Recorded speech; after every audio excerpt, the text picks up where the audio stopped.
Assalamualaikum semuanya, ketemu lagi dengan saya Luh Deva Widayanti di channel kesayangan kita, Deva Devi Channel, dalam edisi Salam Radiasi.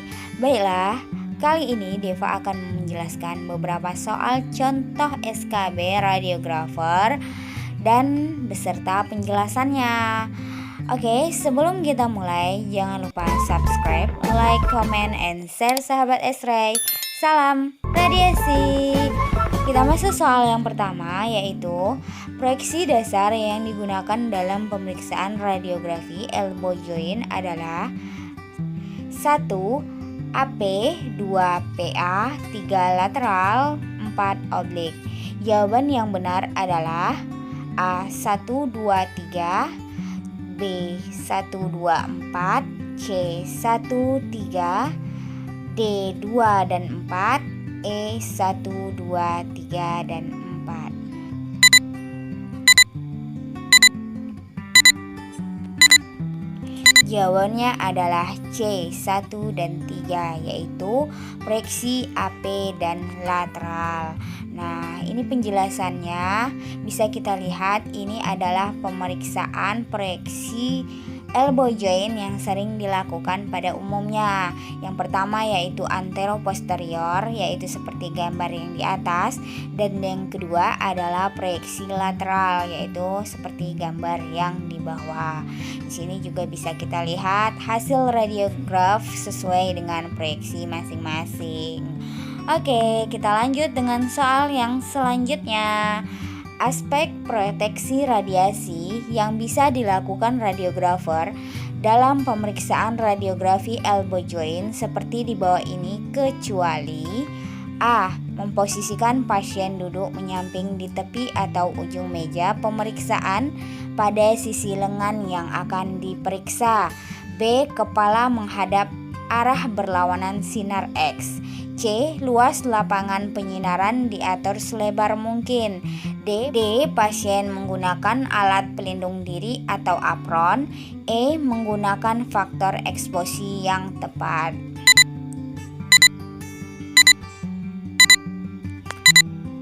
Jawabannya adalah C. Luas lapangan penyinaran diatur selebar mungkin. Nah, jawaban C ini sudah jelas salah ya teman-teman semua. Karena untuk pemeriksaan radiologi kita harus memberikan kolimasi seoptimal mungkin dengan objek yang kita akan periksa gitu. Nggak boleh melakukan luas lapangan yang selebar-lebarnya, karena itu akan memperbesar radiasi yang akan keluar dan radiasi hambur yang akan diterima oleh pasien tersebut.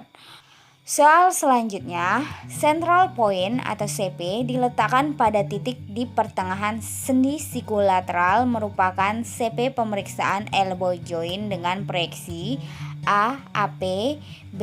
PA, C. Lateral, D. Oblik, E. Tangensial.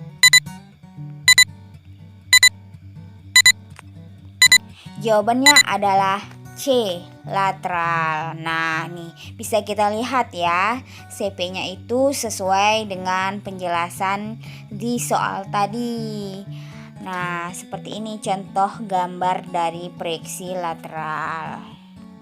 Oke, soal selanjutnya, tuberositas radius superposisi dengan proksimal ulna merupakan salah satu kriteria dari struktur yang terlihat pada pemeriksaan elbow joint pada proyeksi A. Antero-posterior, B.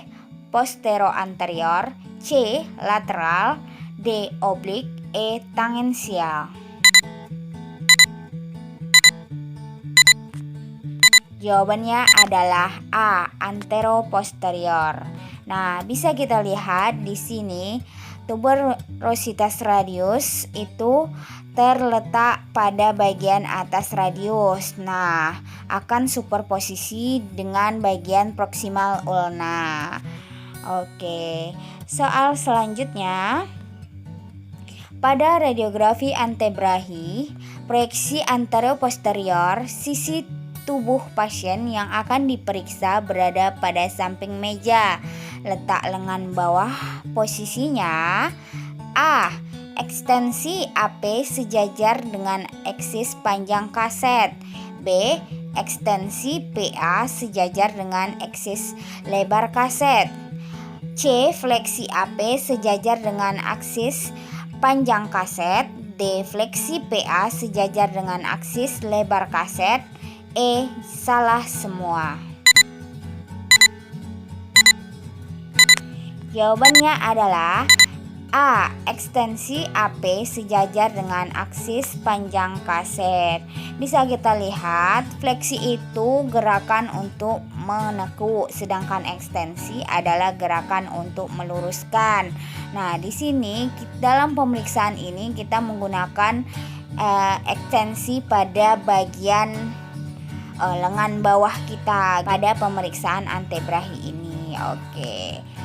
Soal selanjutnya, pada radiografi antebrahi, bila posisi organ yang diperiksa difleksikan 90 derajat, maka proyeksi yang dihasilkan adalah proyeksi pemeriksaan A. Proyeksi aksial, B. Proyeksi antero-posterior, C. Proyeksi postero-anterior, D. Proyeksi lateral, E. Proyeksi oblik.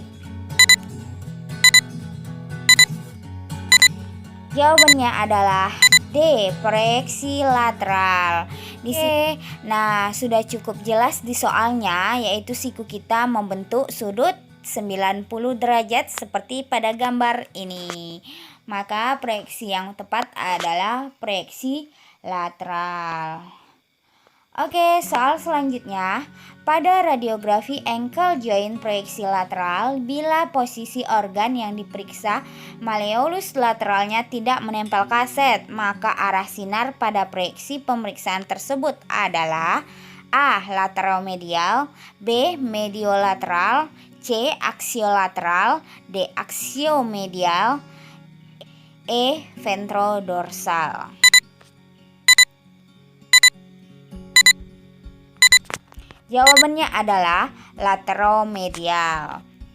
Oke, lateromedial ini adalah arah sinar dari tepi ke tengah. Pada proyeksi lateromedial ini, sinar lebih dulu mengenai sisi lateralnya, maka CP pada lateral malleolusnya. Begitu ya teman-teman.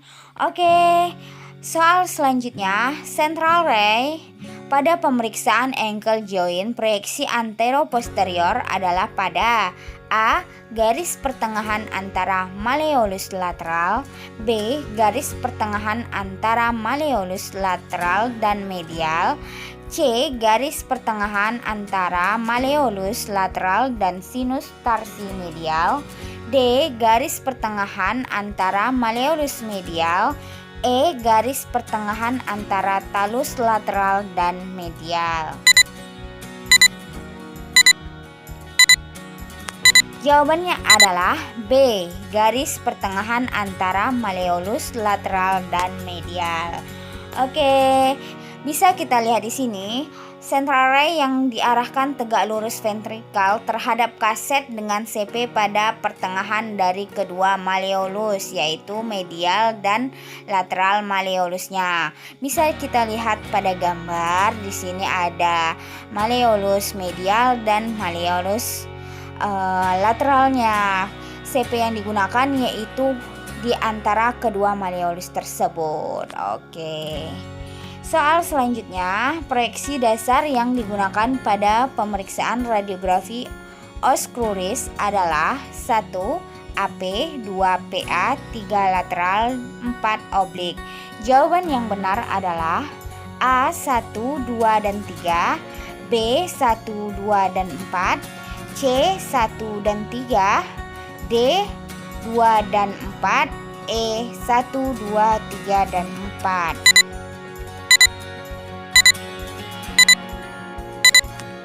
Jawabannya adalah C. 1 dan 3, yaitu proyeksi antero-posterior dan lateral. Nah, bisa kita lihat di sini ada dua proyeksi yang sering dilakukan secara umum pada pemeriksaan antebrahi, yaitu proyeksi AP dan lateral. Nih, ini adalah contoh radiograf dari proyeksi AP dan lateral.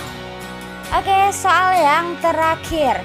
Kriteria evaluasi pada gambaran Oscluris proyeksi AP adalah sebagai berikut, kecuali A. Ankle dan knee joint tanpa rotasi, B. Ankle dan knee joint dengan rotasi, C. Proksimal dan distal dari fibula dan tibia superposisi, D. Bagian tengah dari tibia dan fibula bebas dari superposisi, E. Trabekula dan soft tissue oscularis terlihat.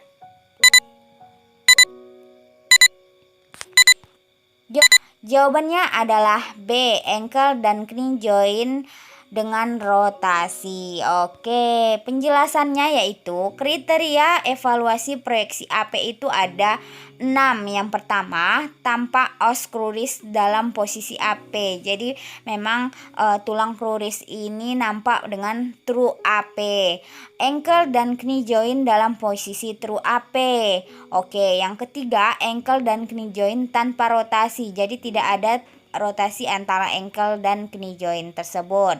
Yang keempat, proksimal dan distal dari fibula dan tibia superposisi. Nah, ini sudah jelas ya kalau untuk proyeksi AP, fibula dan tibia untuk bagian proksimal dan distalnya itu superposisi. Yang selanjutnya, bagian tengah dari tibia dan fibula bebas dari superposisi. Nah, kemudian yang selanjutnya trabekula dan soft tissue oscularis terlihat. Cukup sekian dulu contoh soal SKB radiografer pada edisi kali ini. Semoga bermanfaat. Salam radiasi. Jangan lupa subscribe, like, comment, and share video ini ya. Semoga bisa bermanfaat bagi kita semua. Terima kasih sudah menonton. Salam radiasi.